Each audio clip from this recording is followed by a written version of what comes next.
TDP MLC Deepak రెడ్డిని arrest చేసి జైలుకు తరలించడంతో టపాకాయలు కాల్చి సంబరాలు జరుపుకున్నారు బోజగుట్ట వాసులు.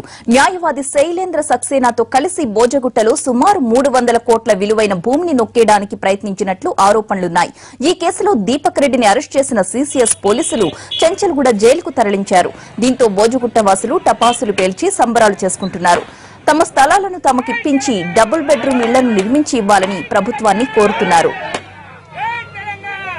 బోజగుట్ట నుంచి తాజా సమాచారం మా ప్రతినిధి రాధాకృష్ణ అందిస్తారు. రాధాకృష్ణ,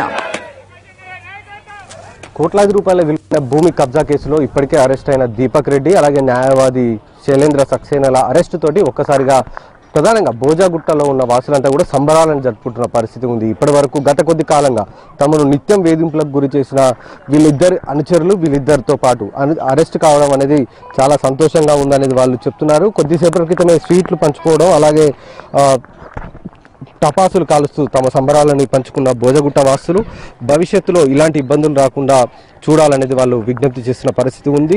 గత కొద్ది కాలంగా వీళ్ళకి దీపక్ రెడ్డితో పాటు న్యాయవాది శైలేంద్ర సక్సేనా వీళ్ళిద్దరు కూడా కొంతకాలం క్రితం నోటీసులు కూడా కోర్టు ద్వారా నోటీసులు కూడా ఇప్పించారు. ఇక్కడ నుండి వీళ్ళందరూ కూడా ఖాళీ చేసి వెళ్ళాలని కూడా వీళ్ళకి నోటీసులు ఇప్పడం జరిగింది. సుమారు 3000 మందికి పైగా కూడా ఉంటారు. 1200 కుటుంబాలు ఇక్కడ నివాసం ఉంటాయి. ఇటు వివేకానంద నగర్ కావచ్చు, బీజేఆర్ నగర్, శివాజీ నగర్, అంబేద్కర్ నగర్ ఇలా సుమారు 16 బస్తీలు ఇక్కడ ఈ బోజగుట్ట పరిసర ప్రాంతాల్లో ఉన్నాయి. మొత్తం 72 ఎకరాల్లో ఈ ప్రాంతం అంతా కూడా విస్తరించి ఉంది. ఈ ప్రాంతం పైన కన్నేసిన వాళ్ళు ఎటకేలకు దాన్ని స్వాధీనం చేసుకునేందుకు దాన్ని దక్కించుకునేందుకు పూర్తి స్థాయిలో ప్రయత్నం చేశారు.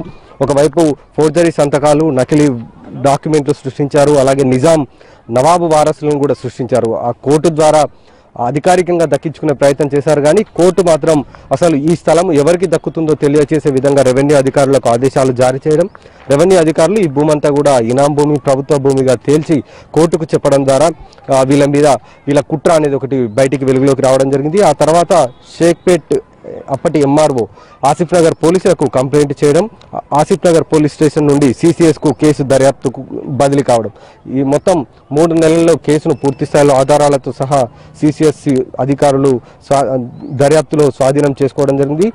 3 నెలల క్రితం నుండే ఇతను ప్రధాన నిందితుడిగా ఉన్న దీపక్ రెడ్డి యాంటిసిపేటరీ బెయిల్ దక్కించుకోవడం, నిన్నటితోటి బెయిల్ గడువు ముగియడంతో అతన్ని అరెస్టు చేయడం జరిగింది. ఈ కేసులో మొత్తం 3 అరెస్ట్ చేశారు. ఈ 3 అరెస్టు తోటి ఇక్కడ బోజగుట్ట వాసులు ఎవరైతే బస్తీ వాసులు నివాసం ఉంటున్నారో వీళ్ళంతా కూడా చాలా ఆనందాన్ని వ్యక్తం చేస్తున్న పరిస్థితి ఉంది. ఇప్పటికైనా ఇలాంటి కబ్జాదారుల కన్ను ఇటు సైడ్ పడకుండా ఉండేలాగా ప్రభుత్వం కఠిన నిర్ణయాలు తీసుకోవాలి. ఎవరైతే అర్హులు ఉన్నారో బోజగుట్ట ప్రాంతంలో ఎంతో కాలంగా నివాసం ఉంటున్నారో వాళ్ళకి అవసరమైన పక్కా ఇళ్లను నిర్మించే దిశగా ప్రభుత్వం చర్యలు తీసుకోవాలనేది బస్తీ వాసులు కోరుతున్నారు.